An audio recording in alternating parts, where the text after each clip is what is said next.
will от not киевского hear режима from и the его Kiev западных regime and its покровителей. Western sponsors Не today. услышим мы и про We will not итоги hear about устроенных Киевом the разбирательств в results of Международном the суде ООН в proceeding Гааге initiated in с Kiev иском к in the России о ICJ финансировании in The Hague терроризма на with a claim Донбассе against Russia alleging supposed financing of terrorism in Donbass and discriminating against Crimean Tatars and Ukrainians in the Crimea. That clumsy attempt was ended recently with the final decision of the court. The court decided that neither the Donetsk nor the Luhansk People's Republics are terrorist organizations.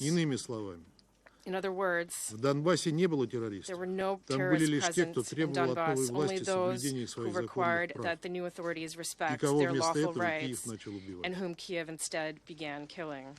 The court also refused to recognize Russia as an aggressor state or to lay the blame on it or the DNR for the crash of the MH17 flight.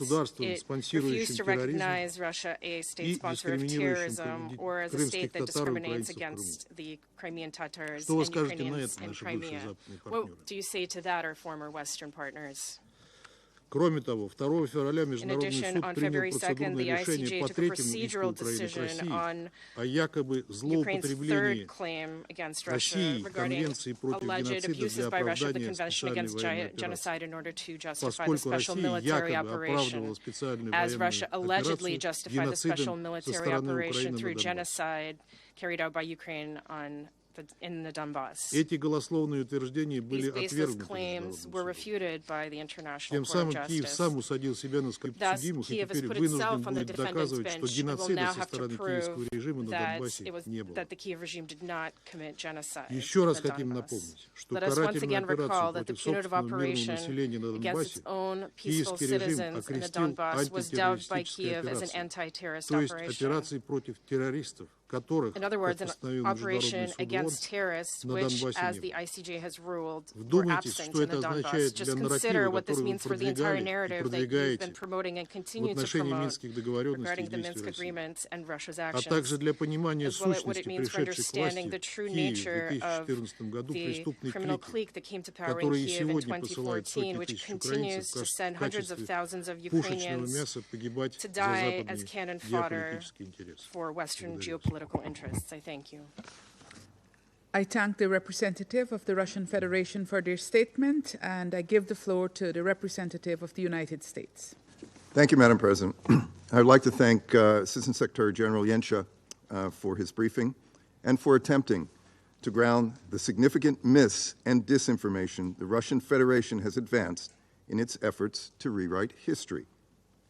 The deaths Russia is lamenting are a direct consequence of its flagrant violation of the UN Charter after it invaded a sovereign nation. The so-called separatist movement in Ukraine is the one Russia trained as proxy force to undermine Ukraine's stability. But no matter how hard Russia tries, it cannot obscure the simple fact. It was Russia that ignored all commitments it made as a signatory of the Minsk agreements in 2014.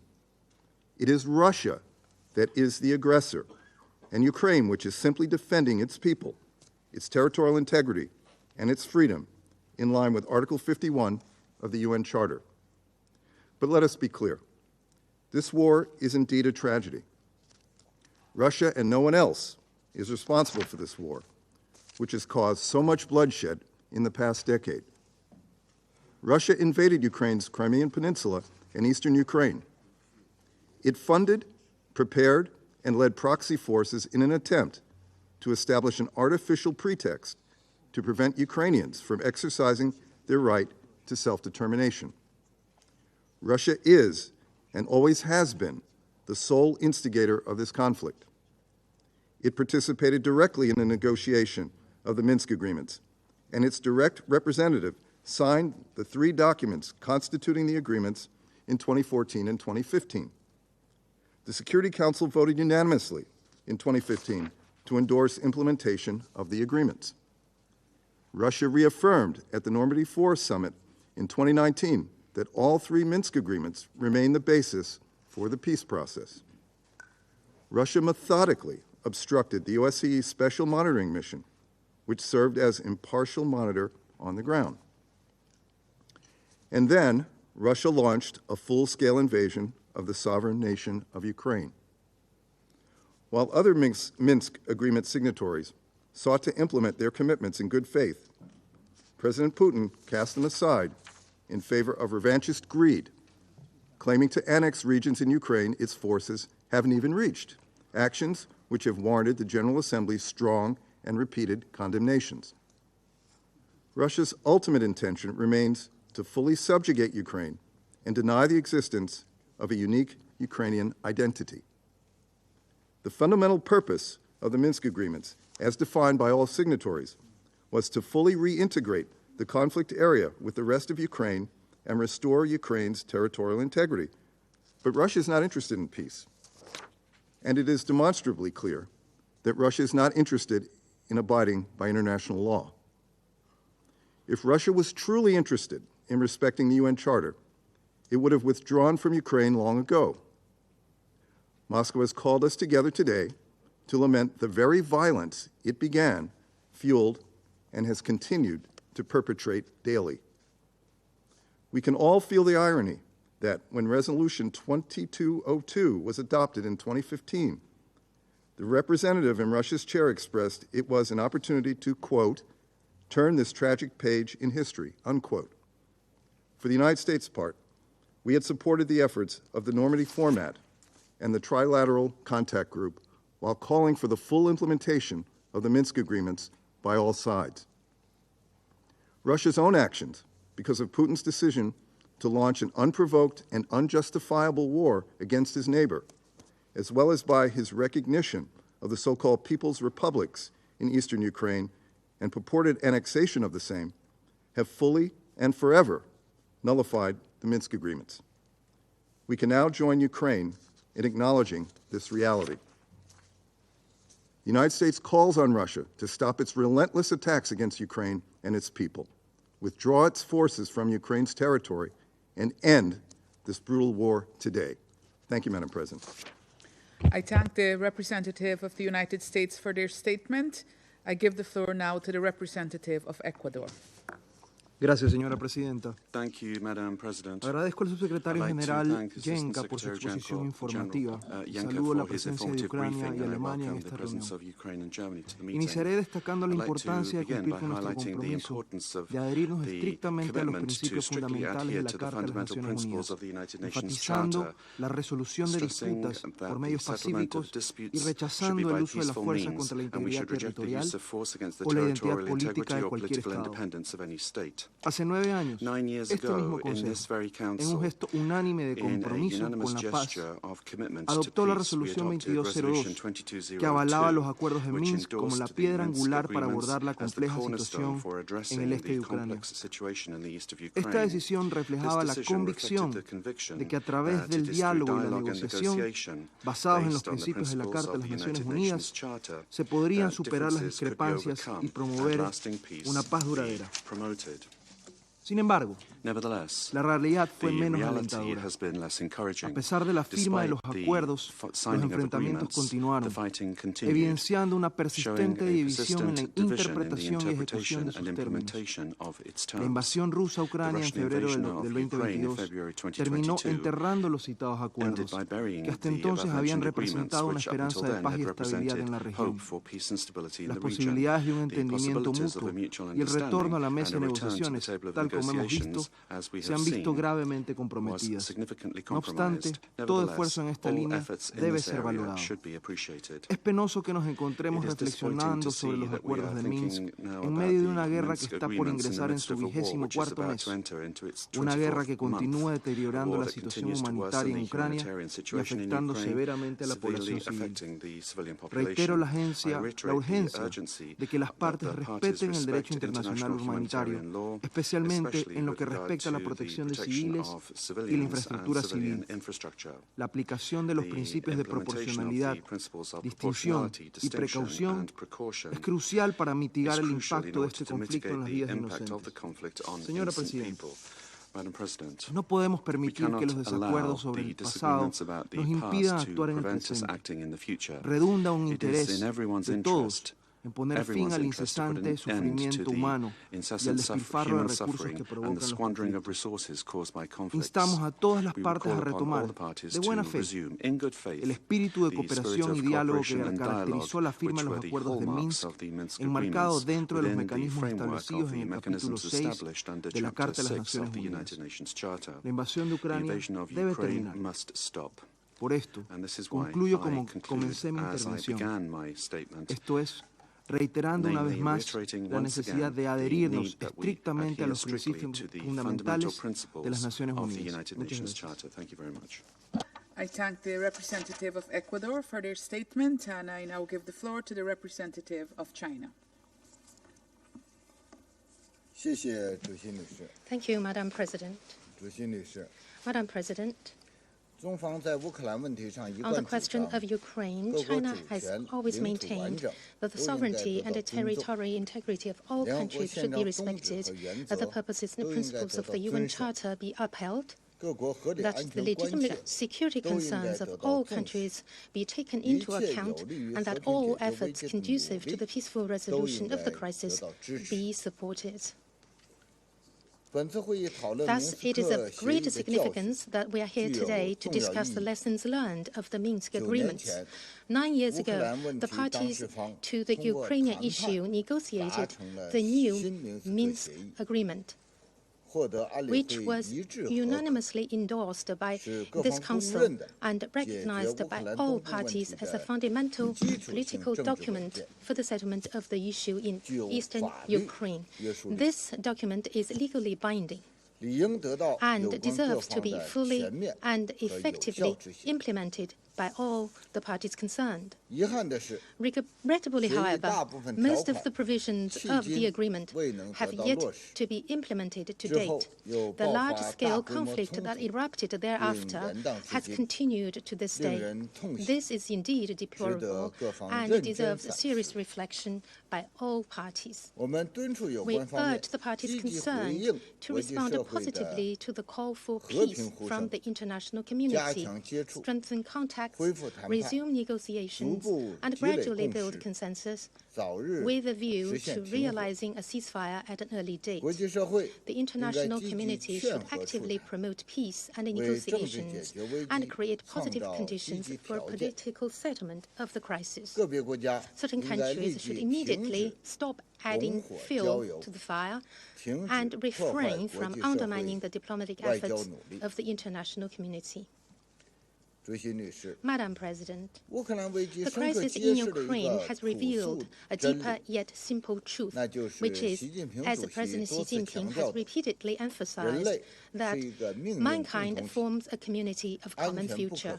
Security is indivisible. One's own security is indivisible from the common security. Security rights are indivisible from security obligations.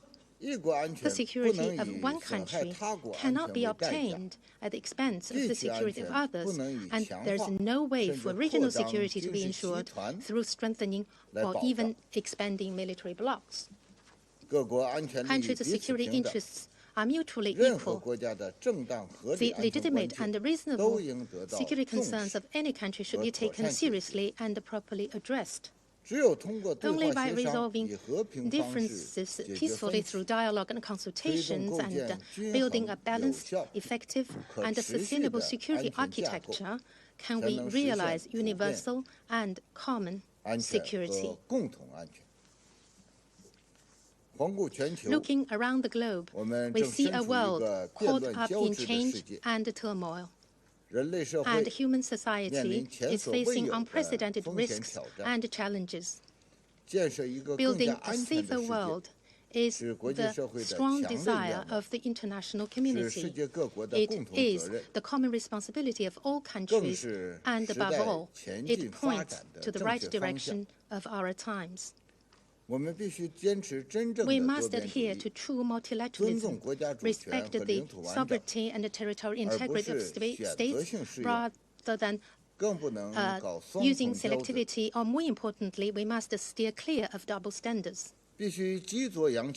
We must promote clarity amid confusion, uphold the purposes and principles of the UN Charter, and enhance strategic mutual trust rather than stirring up ideological red lines, creating exclusive cliques, or deliberate or have an unfounded faith in violence and war, and to deliberately create tension and engage in bloc confrontation. We must adhere to dialogue and consultation in dispute resolution with a commitment to political settlement, rather than engaging in pressure, smear campaign, unilateral sanctions, or the use of force on the slightest pretext. NATO, in this regard, should awaken itself from its infatuation with war. China is a steadfast force for the international peace and has always stood on the side of peace and justice. We are ready to work with the international community to make unremitting efforts to promote a political settlement of hotspot issues, such as the Ukrainian crisis, and to maintain international peace and security. Thank you, Madam President. I thank the representative of China for their statement, and I now give the floor to the representative of Malta. Thank you, Madam President, and I also thank ESG and for his informative briefing. We have also taken note of the views expressed by Mr. Sweeney in his statement. Madam President, we are meeting today ahead of the 2-year mark of Russia's invasion of Ukraine. With each day that passes, the senseless war continues to inflict devastating consequences on Ukraine and extreme hardships on her people. By calling for this meeting, Russia continues to pursue its tactic of attempting to distract the international community with a narrative that does not reflect reality. In response to this cynical propaganda, it is crucial for us to recall the facts. On 17 February 2022, the Russian Federation, in its role as President of the Security Council, confirmed that the package of measures for the implementation of the Minsk agreements were the only international legal basis for settling the conflict in Ukraine. Soon after the start of its full-scale invasion, Russia went a step further and organized so-called referendums in 4 regions within the internationally recognized borders of Ukraine, which it has partly occupied. These were meant to justify its illegal annexation of the Donetsk, Kherson, Luhansk, and Zaporizhia regions. However, these sham referendums were declared unlawful by the UN General Assembly. They were deemed in violation of the territorial integrity and sovereignty of Ukraine and inconsistent with the principles of the UN Charter. It is pertinent to recall that the Minsk agreements offered a chance for dialogue. They were the only mutually agreed format to pave the way, in good faith, towards defining mutually acceptable solutions. Unfortunately, Russia's aggression against a sovereign UN member state has undermined the prospect for resolving differences through diplomacy. Madam President, the destruction and suffering that Russia's war is causing, particularly for the communities near active conflict zones in the east and the south of Ukraine, are staggering. According to OHCHR, more than 14 million people need humanitarian assistance in Ukraine. More than 6 million people have had to flee the country and remain refugees, mostly across Europe. The repercussions of this war has also impacted thousands of Ukrainian children who have been orphaned, displaced, deported, and deprived of the life they used to know. Furthermore, we are deeply concerned about the impact on the right to health and education of children due to widespread attacks on schools and hospitals. Grim consequences are also a reality for women and girls who have been a target of sexual violence by Russian forces. We cannot fail in our responsibility to prosecute these crimes. Perpetrators must be held accountable. Malta will continue to underline the imperative need to prevent further human suffering and loss of life.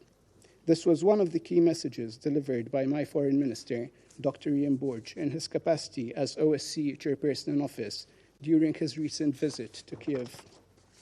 In closing, Madam President, we reiterate that Russia has the power and the responsibility to end this war today. It can do so by withdrawing its military forces from the entire territory of Ukraine within its internationally recognized borders, stopping its aggression, and abiding by the UN Charter and international law. I thank you. I thank the representative of Malta for their statement, and I now give the floor to the representative of Algeria. Thank you, Madam President. I thank Assistant Secretary General Miroslav Jenka for his briefing. I also listened carefully to the briefing by Mr. Steve Sweeney. 9 years ago, the Security Council adopted unanimously Resolution 2202, which endorsed the package of measures for the implementation of the Minsk Agreement. This resolution was the culmination of hard work that prioritized first and foremost preventive diplomacy. It was supposed to become a historical milestone and the perfect example of the virtues of negotiation and dialogue. The provisions of that agreement brought the hope for a shiny, better future, with an immediate and comprehensive ceasefire and the launch of a dialogue while ensuring pardon, amnesty, and access to humanitarian assistance. All of this has unfortunately not evolved into a success story. Hence, instead of celebrating its success, we are convening today, and the death toll is getting continuously higher. The humanitarian situation is becoming more dire, the targeting of civilians and civilian infrastructure more recurrent. And above all, no perspective to a comprehensive and inclusive dialogue between the parties is at sight. This is a sad reality, but it shouldn't be a fatality. Failure is the past form of success. Lessons from our past are only useful if they make our present bright and our future brighter. As members of the Security Council, it is our legal mandate and moral duty to work as hard as we can to promote the virtues of dialogue and to preserve international peace and security. The implementation of the Minsk Agreement may have failed, but its spirit should still be inspiring. This very same spirit that devoted the preeminence of dialogue and negotiations toward the peaceful settlements of this dispute. The same spirit that brought consensus around peace over confrontation, the same spirit of cooperation instead of polarization. It is even the essence of Algeria's position on this crisis, which we repeatedly expressed in this chamber, calling for the intensification of diplomatic effort for a just and lasting peace based on the purpose and principles of the UN Charter and the legitimate security concerns of all parties. I thank you. I thank the representative of Algeria for their statement, and I now give the floor to the representative of Japan. Thank you, Madam President. I thank ASG Yencha and other briefers for their briefings. Today, once again, we have listened to the statement from Russia attempting to justify the unjustifiable, echoing the same claim it has made for nearly 2 years. Russia spoke of violations of the Minsk agreements, which are a series of international agreements. However, Russia is fundamentally violating the United Nations Charter, even as it claims to oppose arbitrary interpretation of the Charter in the concept of the foreign policy of the Russian Federation. Whatever claim Russia may make about the Minsk agreements, Russia's aggression against Ukraine can never be justified. This is an act that shakes the very foundation of the international order and is a blatant violation of the UN Charter worthy of condemnation. This fact will not be obscured in the future because the overwhelming majority of the General Assembly has already made its stance clear. Madam President, even as valuable time and resources of the Security Council are being expended, Russia's attacks on Ukraine continue, resulting in a catastrophic humanitarian situation. Japan expresses its respect for the people of Ukraine who are defending themselves and their independence, sovereignty, and territorial integrity in accordance with the UN Charter Against Aggression. We have repeatedly stated that we stand with the UN Charter. It is an honor that this message has been conveyed to the people of Ukraine and all over the world through discussions in the Security Council. In order to stop Russia, the sole architect of this unprovoked war of aggression, and to ensure that justice is served, war crimes are accounted for, and a just and lasting peace is brought to Ukraine. Japan will continue to make concerted efforts. We have been with Ukraine and will stand by Ukraine for as long as it takes. Thank you. I thank the representative of Japan for their statement, and I now give the floor to the representative of the United Kingdom. Thank you, President. And I thank ASG Jenker for his briefing. Colleagues, Russia has called this meeting in another attempt to distort history. Once again, the Russian delegation seeks to use this council in a desperate effort to justify Russia's unprovoked, unnecessary, and illegal invasion of Ukraine. The Russian permanent representative claimed that Putin's war was necessary to prevent conflict and alleviate suffering in the Donbass, that it was Ukraine and its partners who were responsible for undermining the Minsk agreements. Members of this council know better. It was Russia's aggression that killed the Minsk process. It was Putin who declared that the Minsk agreements no longer existed. And it was Russia that systematically failed to implement its obligations, freely signed up to under the Minsk agreements, which the Council endorsed unanimously in Resolution 2202. 2 years ago, we urged Russia in this chamber to act in the interests of peace and to give the Minsk agreements a chance. The United Kingdom consistently called on all parties to implement their commitments under the Minsk agreements in full, right up until Putin signed a decree recognizing Donetsk and Luhansk as so-called independent entities. 3 days later, he invaded Ukraine. Since then, millions of people across Luhansk, Donetsk, and other temporarily Russian-controlled territories have suffered terribly because of Russia's invasion.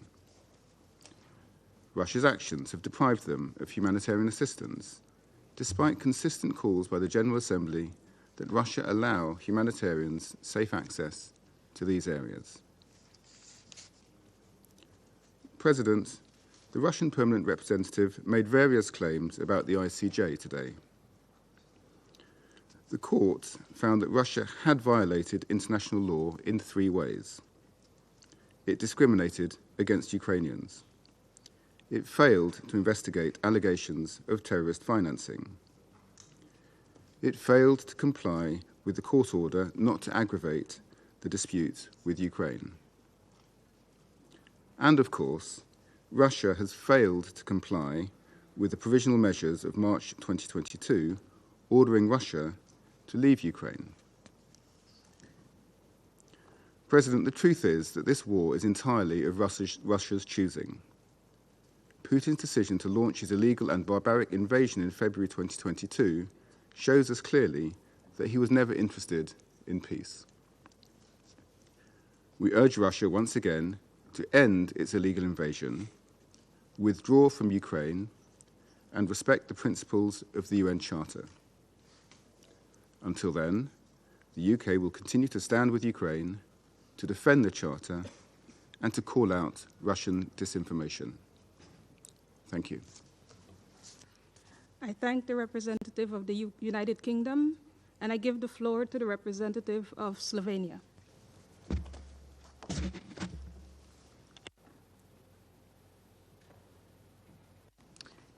Thank you, Madam President. I wish to thank ASG Jenča for his briefing. We also take note of the statement by Mr. Sweeney.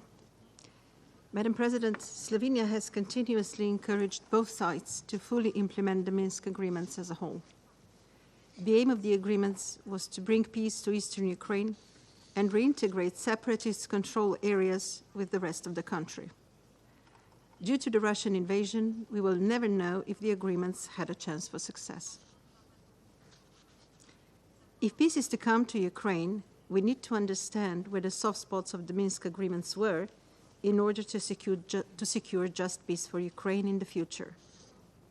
While we profoundly disagree on many points made by the Russian Federation, we'd like to offer our take on the issue. 1. With its direct involvement in the conflict in eastern Ukraine, Russia violated the Budapest Memorandum, as well as the provisions of the Helsinki Final Act on inviolability of borders in Europe. Rebuilding trust will be a tremendous task. It is Russia who will need to demonstrate it can be trusted to hold up to its commitments. 2. It is Russia who started a full-scale invasion in Ukraine, which ultimately put an end to the Minsk agreements. It needs to be said again. It is Ukraine that is under aggression, with its sovereignty and territorial integrity violated. With this in mind, we will continue to support Ukraine fully. 3. It will have to be Ukraine to decide when and how it wants to engage in discussions towards peace agreement.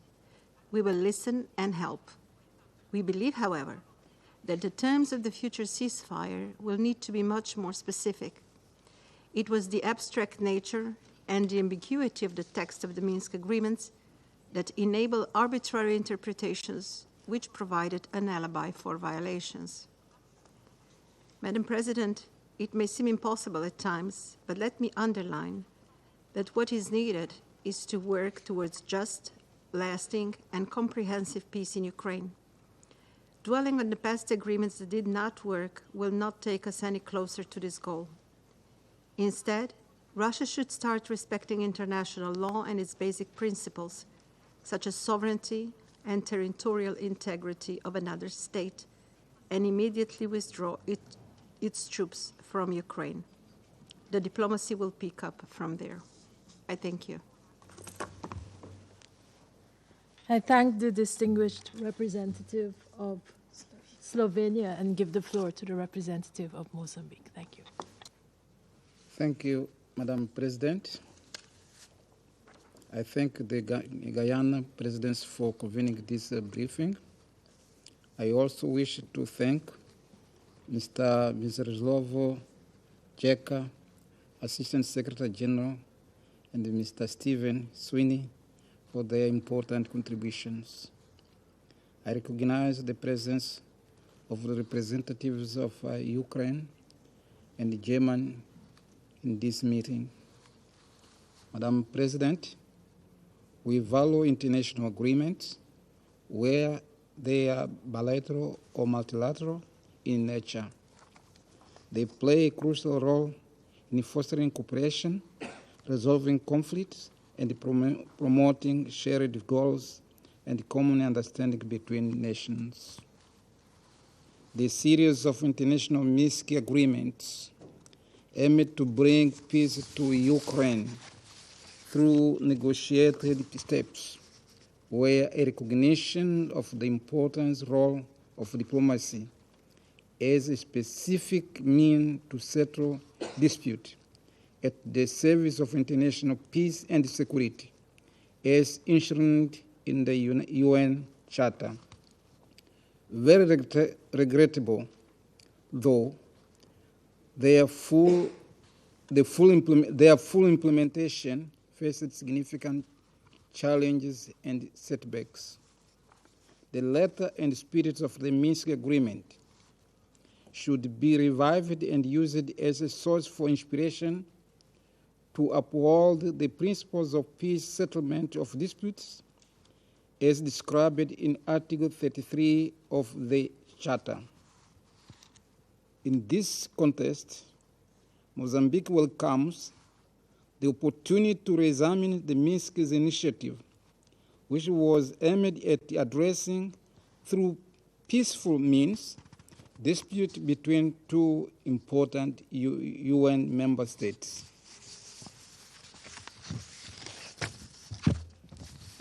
As the month of February marks both the second year of the open hostilities between Ukraine and Russia, and the 9th year since the unanimous adoptions of Council Resolution 2022-2015, which endorsed the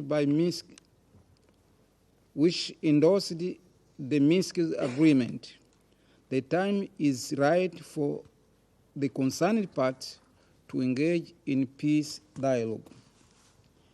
Given the urgency, we recognize the added value in reflecting upon the lesson from the complex negotiations that led to the Minsk agreements. Indeed, despite the fact that the Minsk agreement not achieving their intended outcomes, they highlighted the firm conviction that the resolution of this situation in Ukraine could only be achieved through a peaceful settlement. The Charter is right when it asserts that conflict between states are preventable through dialogue and law abiding. Modern treaty law upholds the principle of pact sunt servant, meaning that they are binding and must be observed in good faith by signatory parties. In this context, the letter and spirit of Minsk agreements should guide us to our effort in search for negotiated settlement of the Ukraine-Russia conflict. In our view, the agreement's key points, such as a call for an immediate ceasefire, with weapon withdrawals, ceasefire monitoring, dialogue initiation, and political reforms are still pertinent. Regardless of the strategic imperatives that have sustained this war of attrition, it is time to recess and prioritize a negotiated settlement in the spirit of Minsk agreement. In light of the bloody deadly at the front lines, changes in military leadership, rising civilian casualties exacerbated by winter, diminishing political backing for an ended war, and declining trust in multilateral organizations during times of global crisis. It is critical to pursue negotiations to resolve this conflict and tackle its underlying causes. As unelected non-permanent members of the Security Council, Mozambique firmly commits to supporting genuine, responsible, and constructive dialogue aimed at resolving this conflict. I thank you, Madam President. I thank the representative of Mozambique for their statement. I give the floor to the representative of France. Thank you, Madam President. I'd like to thank Mr. Genscher for his briefing. Let's begin by recalling the Minsk agreements. They were both ceasefire agreements as well as political agreements. The main aim was the reintegration of certain regions of Donetsk and Luhansk under full Ukrainian sovereignty in exchange for a special autonomous status accorded to these regions. Russia chose to put an end to this unilaterally and by force. Beginning in April 2021, it massed its troops and equipment on the border with Ukraine. On the 21st of February 2022, it unilaterally recognized the independence of the self-proclaimed republics of Donetsk and Luhansk, rendering the Minsk agreements null and void, and 3 days later, it invaded Ukraine. Madam President, whatever Russia says, the Minsk agreements have made it possible to see a significant reduction in the level of violence. It had put an end to a phase of high intensity in the conflict that had lasted almost a year.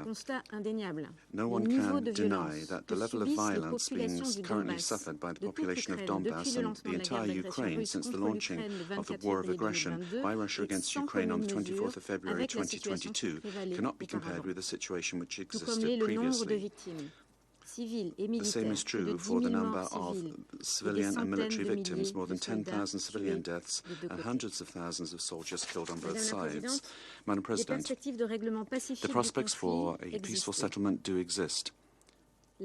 France and Germany were heavily invested in the Normandy format discussions, and over the course of days and weeks preceding the invasion, the French President and the German Chancellor were involved in multiple de-escalation efforts. Our two countries have tried unrelentingly and in good faith between 2015 to 2022 to enable Russia and Ukraine to find a common understanding in order to apply the Minsk agreements.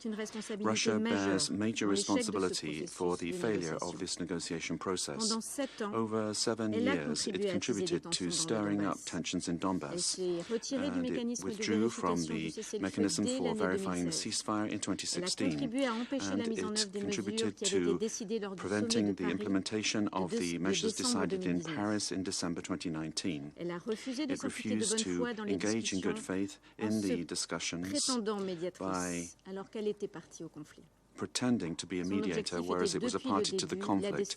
Its aim since the beginning was the destabilization domestically of Ukraine. Nothing can justify violations of the United Nations Charter. It is high time for Russia to stop this pretense and recognize the quagmire created by the recourse to force in Ukraine, listen to appeals being made to it, that of the International Court of Justice on the 16th of March 2022, and that of the General Assembly several times by a huge majority. I thank you. I thank the representative of France for their statement. I give the floor to the representative of Sierra Leone. Thank you, Madam President. I also thank Assistant Secretary General Miroslav Jenka for his briefing and note the views shared by Mr. Steve Sweeney. I acknowledge the presence and participation of the representatives of Ukraine and Germany in this meeting. Madam President, Security Council Resolution 2202 of 17 February 2015 endorsed the Minsk II agreement. In this resolution, the Council called on all parties to fully implement the, and I quote, package of measures for the implementation of the Minsk agreement, end of quote, adopted on 12 February 2015 in Minsk, Belarus. The Minsk agreement signed in 2014 and 15 aimed to resolve the conflict in eastern Ukraine between the Ukrainian government and separatist forces backed by the Russian Federation. However, the agreement failed to achieve their objective in bringing a lasting resolution to the conflict. Without absolving parties of their responsibilities and obligations under the UN Charter and international law, it may be reasonable to infer that if the Minsk agreement had achieved their objectives, the current situation in Ukraine would have been averted, with a terrible loss of lives, the destruction of civilian infrastructure, and the dire humanitarian situation. It is thus important to understand the reasons for the failure of the agreement and learn valuable lessons to ensure that moving forward, there is lasting peace between Ukraine and the Russian Federation. The assessment of the seeming disagreement over interpretation of the agreement, leading to a lack of trust by both parties, have ultimately led to the escalation of the conflict. Notwithstanding the failure of the Minsk agreement, there are valuable lessons which can be drawn upon for peace-building efforts. Firstly, it is fundamental to address the root causes of the conflict. Diplomatic efforts should focus on reducing tensions and encouraging dialogue based on good faith, mutual respect, and adherence to international law. Secondly, genuine commitment and trust are vital to a successful implementation of any peace agreement. Therefore, every effort must be made to foster such commitment and trust going forward. From my experience in Sierra Leone, the involved parties have to engage directly to address critical issues without prejudice to what has transpired before, in order to lay the foundation for lasting peace. We therefore urge the parties to the conflict, as well as the involved parties, to take meaningful steps towards the immediate cessation of the hostilities and engage constructively in good faith to find a political and diplomatic solution as envisaged in Article 33 of the UN Charter. Let me close by reiterating a call for the full respect of the national sovereignty and territorial integrity of Ukraine within its internationally recognized borders. We also urge for the legitimate concerns of the parties to be given due consideration. I thank you. I thank the representative of Sierra Leone. I give the floor to the representative of Switzerland. Merci Madame la Présidente. Je remercie le sous-secrétaire général Miroslav Jenča pour son intervention. Je prends note des remarques de M. Stivini. Il y a 9 ans, jour par jour, les négociations en forme à Normandie, à Minsk, aboutissaient à un accord qui faisait naître l'espoir de briser la spirale de l'escalade militaire et de trouver une solution politique et pacifique pour le conflit dans l'est de l'Ukraine, tel que le demande la Charte des Nations Unies. La Russie était signataire des accords de Minsk et les a approuvés en soutenant la résolution 2202 de ce Conseil.